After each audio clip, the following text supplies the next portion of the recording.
My name is Prism, and welcome back to Reviewing the Classics. Today we are on episode 11, where in this series I am reviewing every single theatrically released Walt Disney Animation Studios Classics Canon film, according to the United States canon.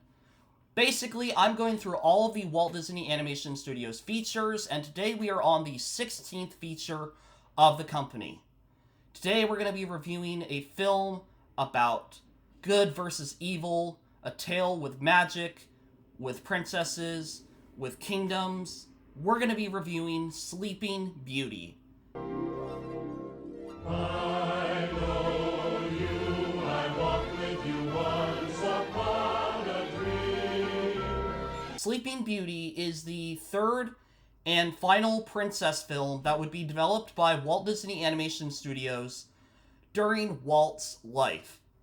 The animation studio would still make a couple more features during his lifetime, but none of them would be princess movies, and there were only 3 made during his lifetime. Those were Snow White, Cinderella, and Sleeping Beauty. And to be fully honest, I truthfully believe that Sleeping Beauty is the best in technical achievement and my favorite amongst these 3 Disney princess films.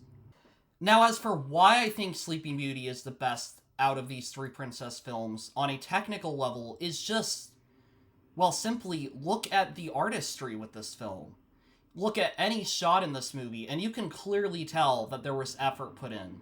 The colors, the lighting, the backgrounds, the detail in the leaves, the detail in Aurora's hair, the colors. I mean, for one, look at Maleficent. Look at the scene with Maleficent when she enters the room, when she enters the kingdom. You truly get a sense that this is a wicked person. You can just tell by her horns and by her black raven and by the colors of her clothing, the purples, the blacks, that something isn't right, something's unsettling.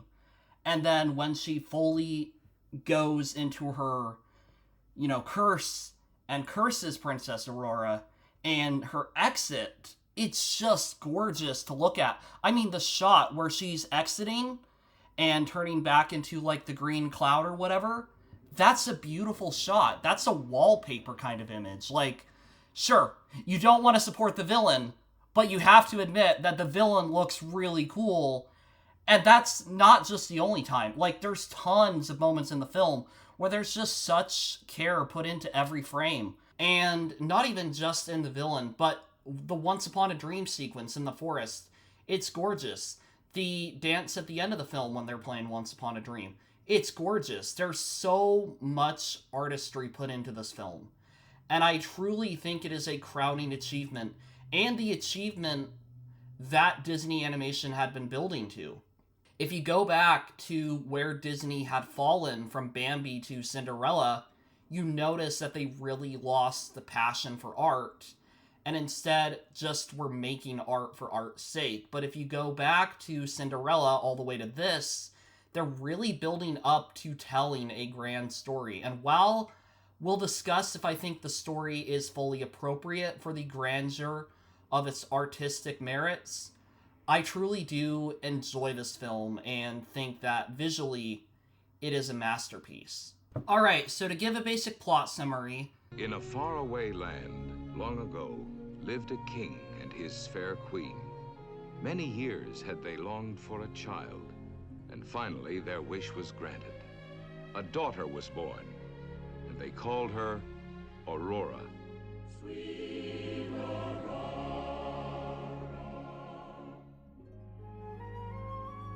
Yes, they named her after the dawn, for she filled their lives with sunshine. On her inauguration day, the evil Maleficent curses the child that on her 16th birthday she shall prick her finger on the spindle of a spinning wheel and die. This curse cannot be undone, but Fauna, the blue fairy, makes the gift for the child that instead of being death, she would just be in deep sleep, and that she would be awakened by true love's kiss. Now, to go on that point, what happens during the film? Well, for 16 years, the fairies raised the child in order to prevent this curse from taking effect. And Princess Aurora meets her true love. She meets the prince, but both of them don't fully know that they're the same people that were meant to fall in love many years ago. And it's here while Aurora's alone trying to cope with the fact that the man she loved, she believes she cannot be wed to, that Maleficent misleads her to her unfortunate fate where she is not killed but put into deep sleep as was feared for 16 years. Now, Prince Philip, aware that his true love has died with the magic of the Blue Fairies, must fight the evil Maleficent and claim victory, and then the rest is history, once upon a dream. Now, if that plot sounds a little bit basic, that's honestly kind of the plot. There are some things going on with the whole debacle of, oh, is she wanting to marry someone that isn't the prince? Is he wanting to marry someone that isn't the princess? There's a little bit of stuff in there about Prince Philip and King Stephen, or rather just the two fathers basically having a little fight about, oh, you know, when do we build the cradle? They want to build it right after and get to things quickly. Like, there's little things like that in the film, and I do think those are probably the worst bits. Those are wasting runtime, but even those moments honestly don't take up too much.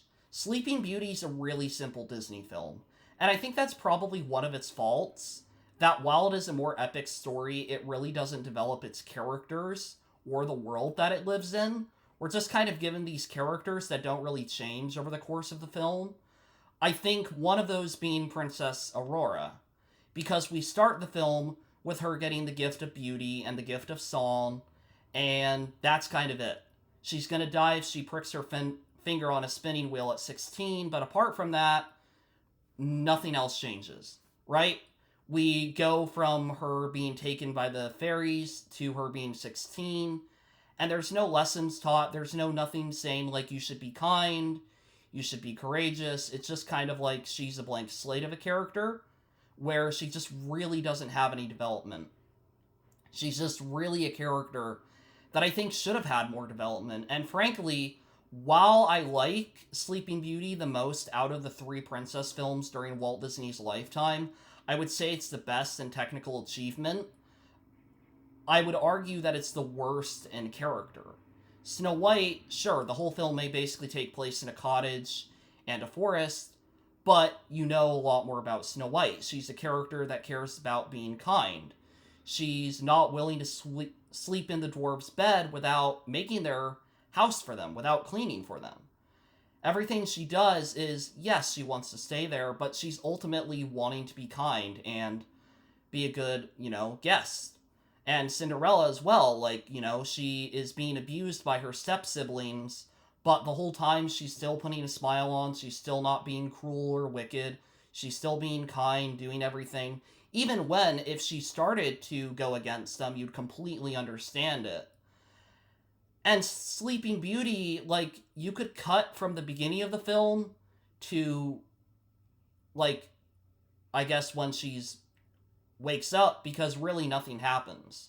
Really, none of the characters learn anything. Really, it just kind of all works out in the end.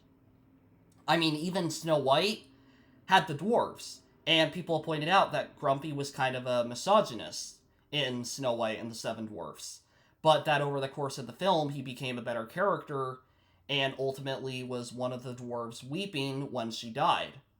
In this film, we don't really have that. It's just kind of all the characters are set up, and we don't learn anything else about them. We just know that they exist, they play a role, and once we get to the objective, we move on, and that's kind of the character. And I think that could have been a lot stronger. I think they could have done a better job with their characters. I think Sleeping Beauty is the most beautiful out of all three of the princess features during Walt Disney's lifetime, but I think it's the worst in character. And I don't exactly know why that is, if I'm going to be honest. I don't think it's that Walt was losing his touch, though people have said that he was a lot more focused on the parks. But even right after this, Lady and the Tramp was a much better film. But then again, you don't really learn a lot about the characters, and you could argue that film works because it's a lot of a smaller scale. Now, I do want to also talk about some things that I specifically liked in Sleeping Beauty, because there are a lot of them. Sleeping Beauty, I think, is, for one, the most beautiful Disney animated feature up to this point, in a lot of ways. This is probably the biggest environment that would be covered during Walt's lifetime. We are going to this kingdom that is not in our world. We are going to this epic battle. We're going to this dark mountain. We're going to this forest. We're going to all these places, and all of them look so beautiful. All of them have such artistry and design in them. When you get to the forest where Sleeping Beauty has her dance with the prince, it truly looks beautiful.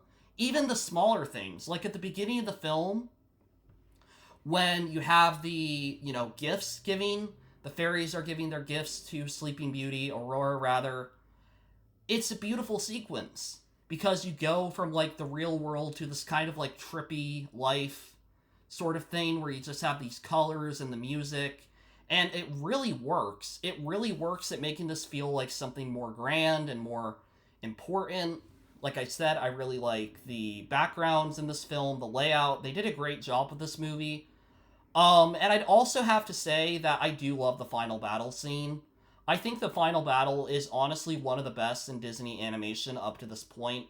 It's a really gripping battle sequence. It's dark, it's got some blood, it's really the darkest Disney villain that we've had up to this point in a way, but I really like it. I think they did a great job creating a magnificent villain and creating a magnificent final battle. Only gripe I have with it is it's way too short, but overall, I do really like it. And overall, I really enjoy Sleeping Beauty. I think Sleeping Beauty may not be the strongest in the writing department, but I think in artistry and just kind of taking the ball and rolling with it, Walt Disney really created something beautiful. Like the whole entire Silver Age kind of had to rebound from the wartime era, and this feels like we're getting to the end point.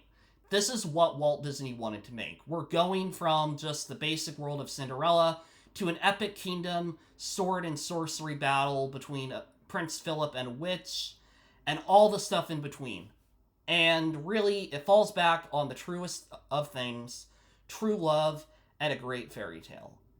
And in my opinion, I'm going to give Sleeping Beauty probably a 9.5 out of 10. Like I said, I do think Princess Aurora could have been more developed, but for the film we got, I really enjoyed it. I thought it was really fun. It didn't really waste a lot of time. It was just a fun movie to watch, and I hope you guys enjoyed this video. Thank you all for watching. Bye for now.